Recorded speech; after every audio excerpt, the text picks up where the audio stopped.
जय श्री राम, जय श्री बालाजी महाराज। कैसे हो आप सब। चलिए आज की जो हमारी वीडियो है वो है कि अगर आपको भी पूजा करते समय कोई जो है विचारों में मतभेद होता है, विचार आपके भटकते हैं, मन आपका भटक जाता है, विचार जो है आते हैं, तो अलग अलग तरह के विचार आपके मन में आ रहे हैं, तो उसका क्या कारण हो सकता है। क्या हमारी पूजा के अंदर भी रुकावट हो सकती है, पूजा में भी बदलाव हमें करने चाहिए। तो अंत तक जरूर बने रहें। अगर वीडियो अच्छी लगती है तो लाइक करें, शेयर करें, कमेंट करें, और अगर आप हमारे चैनल पे पहली बार देख रहे हैं तो चैनल को जरूर सब्सक्राइब करें, साथ में बेल आइकन है उसको प्रेस करें ताकि आने वाली हर एक वीडियो की नोटिफिकेशन सबसे पहले आप तक पहुंच जाए। और जो है इंस्टाग्राम पे भी बाबा के प्यारे को जरूर फॉलो करें। चलिए शुरू करते हैं आज की वीडियो। जय श्री राम। जय श्री राम, जय श्री बालाजी महाराज। मेहंदीपुर की पवित्र कृपा आपके परिवार पर निरंतर बरसती रहे। आपका परिवार खुशमिया हो, मंगलमिया हो, ऐसी कामना अपने इष्ट देव श्री बालाजी महाराज और माँ जगत जननी माँ भवानी अम्बिके मैया से करता हूँ। हम पूजा करते हैं, हमारा पूजा हम कई बारी ये जो डेली रूटीन की पूजा करते हैं, कई बारी पूजा साधनाएं करते हैं या कोई विशेष पूजा करते हैं, और जब हम पूजा करते हैं अचानक ही हमारे मन के अंदर अजीब व गरीब ख्याल उत्पन्न हो जाते हैं, जिन ख्यालों से हमारा कोई लेन देन नहीं है, जिन ख्यालों के साथ हमारा कोई संबंध नहीं है, वो ख्याल उत्पन्न हो रहे हैं और ख्याल हमारी भावनाओं को ठेस पहुंचाते हैं कि हम भगवान की पूजा करते हैं कि फिर भी हमारे अंदर इस प्रकार के ख्याल उत्पन्न होते हैं। अश्लील विचारें आ जाती हैं पूजा करते वक्त, सामने ऐसे विचार उत्पन्न होते हैं कि हाँ भी मान लो कुछ नंग अवस्थाएं दिखने लग जाती हैं।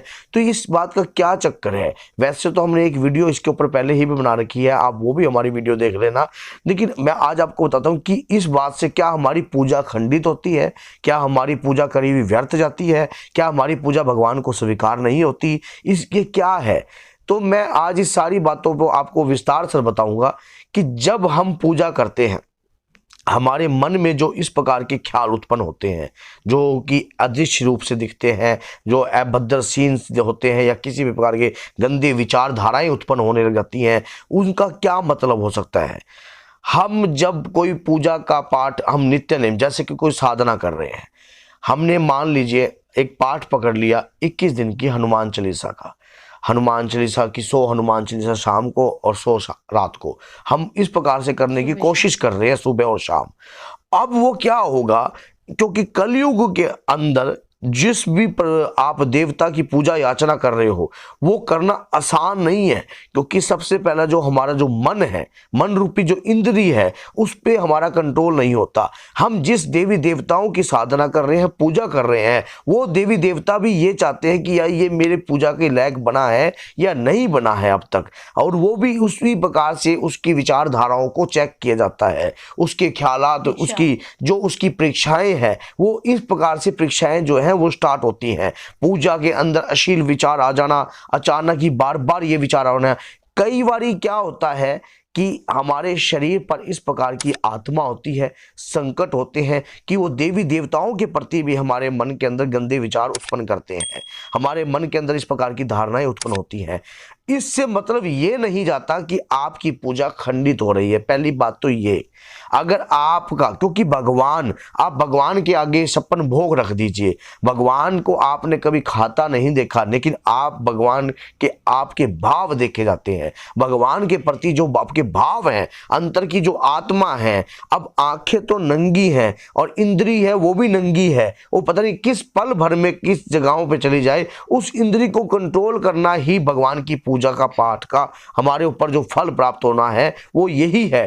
क्योंकि जब हमारी जो मन रूपी इंद्री है वो बड़ी विचलित रहती है, वो भगवान के प्रति जब हम पूजा करने बैठ जाते हैं तो वो तीव्र गति से उसकी चाल है, और उसको कंट्रोल करने के लिए हमें अपने आप को, भगवान भी हमें उसी लायक बनाने की पूर्ण रूप से चेष्टा करते हैं। और कई बार हमारे अंदर के जो संकट हैं या किसी प्रति गंदे विचार जो हैं हमारे, या फिर हम कोई टारगेट के लिए पूजा कर रहे हैं और पूजा में हमारे भाव नहीं है, हमारे पूजा में भाव नहीं है, या कोई आप प्रेशराइज पूजा कर रहे हो या कोई आपको दबाव वेश पूजा कर रहे हो, तो इस प्रकार की पूजा के कारण ये भी कारण, बहुत बड़ा कारण हो सकता है कि आपके अंदर जो विचार उत्पन्न हो रहे हैं, या आप चाहते कुछ और हो कुछ और रहा है। कई बार दबाव में लोग करते हैं, माँ बाप के दबाव में कोई कर लेता है कि पूजा में बैठो, आप पूजा में बैठो। लेकिन कई बार हमारे अगर भगवान के प्रति अश्लील विचार उत्पन्न होते हैं तो हमारे शरीर के अंदर कोई नेगेटिव एनर्जी का होना भी स्वाभाविक है। कई बार ऐसा देखा गया है कि बहुत सी ऐसी नेगेटिव एनर्जी होती हैं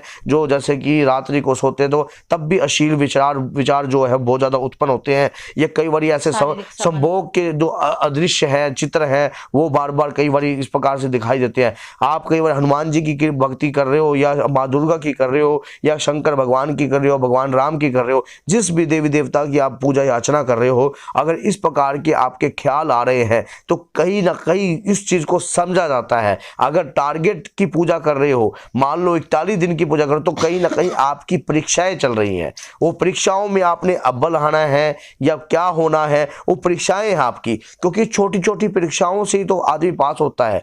जब इस प्रकार के विचारों पर आप कंट्रोल करने लग जाओगे तो उसी प्रकार से भगवान देखता है कि हाँ भाई ये मेरा भक्त बनने के लायक है या नहीं है, या ये अपनी इंद्री के वश में ही है अभी, या अपनी इंद्री के कंट्रोल में ही है। तो इस प्रकार के अगर विचार उत्पन्न हो रहे हैं तो कहीं ना कहीं आपके साथ ये नहीं है कि आपकी पूजा स्वीकार नहीं हो रही, पूजा खंडित नहीं होती है। पूजा आप याचनाएं उसी प्रकार से करते रहिए, सच्चे भाव से करते रहिए, क्योंकि जब भगवान के प्रति आपके भाव उत्पन्न होते हैं वो सच्चे होने चाहिए। मान लो विचार आ रहे हैं, वो विचार तो 2 मिनट में आप जय श्री राम बोलकर आप उन विचारों से मुक्त हो सकते हो। अगर जिस भी देवी देवताओं का आप मान लो ध्यान कर रहे हो, पूजा कर रहे हो और इस प्रकार के विचार आ रहे हैं तो प्रभु के आगे क्षमा याचना मांगो। क्षमा याचना किस प्रकार से मांगनी है कि हे प्रभु आप इस प्रकार की मेरी परीक्षा ना लीजिए, और इस प्रकार के अगर विचार मेरे अंदर उत्पन्न हो रहे हैं तो इनका मैं परित्याग करता हूं, इन प्रकार के विचारों का, और मेरे अंदर इस प्रकार के विचार आइंदा आगे ना उत्पन्न हो,